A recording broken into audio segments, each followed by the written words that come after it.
Contraindications for sports massage therapy. Cautions versus contraindications. So a caution is a situation in which a massage therapist may proceed with the treatment but will need to modify certain techniques in the light of the client's condition. For example, using lighter pressure or refraining from using certain techniques in certain parts of the body. A local contraindication is a situation in which a local area of the client's body should not be massaged under any circumstances. This could be for the client's own comfort, to avoid spreading infection, or to avoid further injury. And then the total and systemic contraindications is a situation in which no massage at all is appropriate. This is usually for reasons of protection for the therapist and also safety for the client. Now, here are the main local contraindications that you may experience and see in your clinic and what to do about it. As part of your anatomy and physiology modules, you've gone through a lot of these in detail related to each part of the body. But here is what you can do practically in terms of when you see these in your practice or whether you've spoken to your clients beforehand and you need to refer on. So the first one is bone injuries. So examples may be fractures. So in terms of treatment, it's a main local contraindication, so we need to avoid that particular area. So as an example, if they have fractured their tibia, we would avoid their leg. But what we can do is work on compensatory areas. So if your client has come in with a fractured tibia, they're going to be using crutches most likely. So if they're using crutches, there's going to be a lot more pressure on their upper body in terms of upper traps, biceps, shoulders, forearms. So what else is going on? They might be supporting themselves quite a lot with their upper body. So look for signs of tension, restriction, tightness in the muscles and other parts of the body. Next is acute musculoskeletal injuries and bursitis. So these might be muscle strains, ligament sprains. So firstly, look for visible signs of inflammation. So if your client has come to you and they are presenting with an acute musculoskeletal injury, then firstly, always refer on. So work with that local clinician, someone that can help with acute injuries, and refer on to get some help. So we avoid the area, but what we can do is again work on the compensatory issues. So if someone's come in with a gastrocnemius or soleus strain, so a calf strain, then what are they doing on the rest of the body? So they might be leaning further to the opposite side, so they might be experiencing tightness or restriction in the opposite hip, or the opposite leg is going to be doing a lot more work. So you can look at those other compensatory patterns of dysfunction and you can use your massage techniques on there. The next one is skeletal diseases, so things such as osteoporosis, osteopenia. So these you want to modify your pressure of massage, avoid bony prominences during that time, especially in certain flare-ups as well. And lastly, on this page, varicose veins, and you want to avoid any varicose veins, so any areas where you can see the veins, they're risen from the skin, you want to avoid that area. The next local contraindication are joint problems such as osteoarthritis or rheumatoid arthritis. Again, you've got a lot more information about the pathology of these in your anatomy and physiology modules. But in terms of treatment, you want to avoid the area if it's acute or there is a flare-up from the rheumatoid arthritis. You need to think about extra pillows and bolsters to modify and support certain affected joints. And again, adjust your massage pressure so it's comfortable for the client. The next one is skin disorders, so congenital and bacterial skin disorders. So firstly, avoid the area if it's a local contraindication, so avoid that area where that is affected. Apart from impetigo, which is a bacterial skin disorder, which is a systemic contraindication, so you need to refer on. But if it is bacterial and it's a local contraindication, so you can massage them, you want to be finding out what else is going on in their system. So there might be other things that aren't working as well. So they want to refer on to somebody else to get them some more help. The next is viral infections such as cold sores and athlete's foot. So it's a local contraindication, so you want to avoid the area, but again, think about what else is going on in the system. The next is open wounds, so blisters, cuts. Avoid area, but also ask them how are they healing, how long has that blister or that graze been there. And here are some examples of contraindications. So the first in the top left is a fungal nail infection. So if you see a client that has this discoloration, this thickening of the toe, If in terms of massage through clothing, so through socks, or avoid the area altogether. And it's also important to have a chat with the client and ask them if they know about their nails, and send them to someone, so maybe a chiropodist, that can help with that. The next on top right is the red spots are signs of folliculitis, which is an aggravation of the follicles in the hair. So if you have a client that has that, you want to avoid that area and add extra lotion. At the bottom here, you've got varicose veins. This is one example of varicose veins. Some of them may just be discoloured and slightly more blue, and some may be raised. So again, we avoid this area for massage. And lastly is a cold sore just here. There's a sign of infection, so you want to avoid any areas that have any cold sore. The next slide is the main systemic contraindications and red flags. A red flag is a sign or symptom that you may see, or your client has told you over the phone, that you know that they need to get some immediate medical attention, so to their GP or potentially to A&E.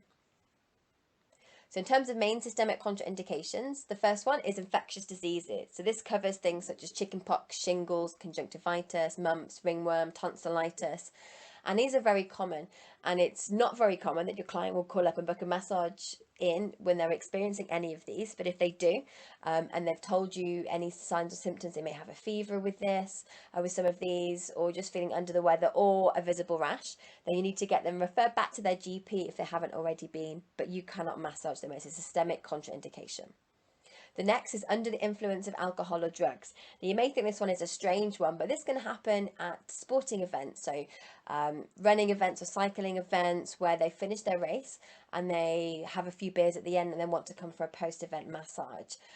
So again, it's a main systemic contraindication, so you say no, they cannot have a massage with you because they're going to be quite dehydrated from the event, but also under the influence of alcohol, and it also affects the brain communication pathways. So in this scenario, they often need lots of water, some food, and to be sent home.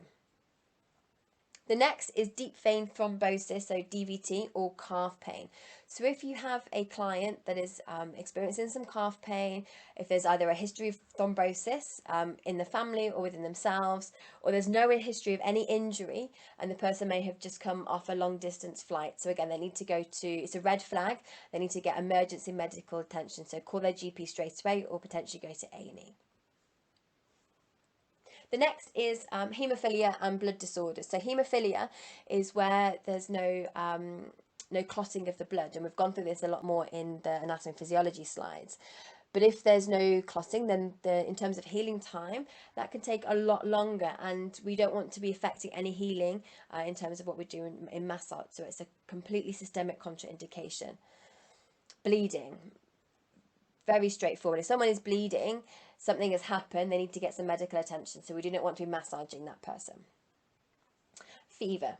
So if someone's feeling under the weather, they may have cold, flu, they've got a fever. One, you want to ask them a couple of questions to see if they have potentially an infectious disease that you can refer them on. But if they are feeling under the weather, the chances are they need to be rested.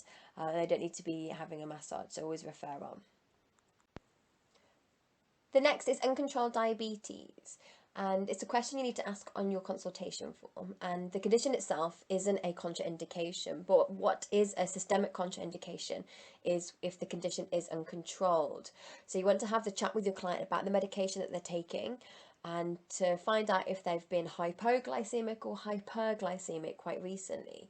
If they've been hypoglycemic, where their blood sugars have got too low, that can cause symptoms such as feeling tired, dizzy, feeling sick. They might become unconscious.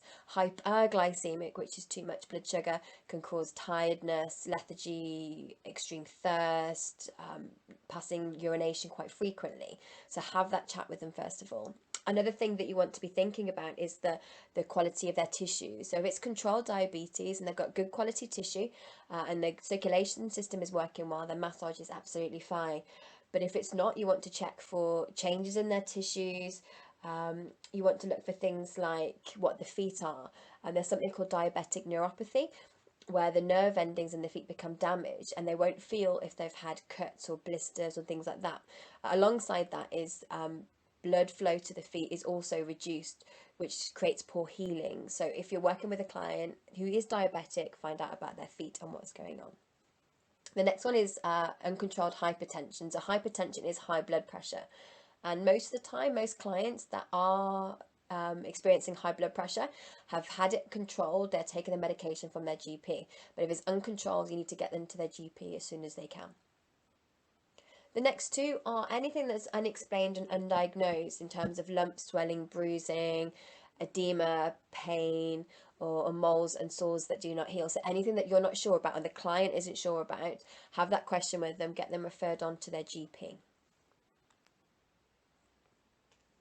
The next set of systemic contraindications are related to the lower legs.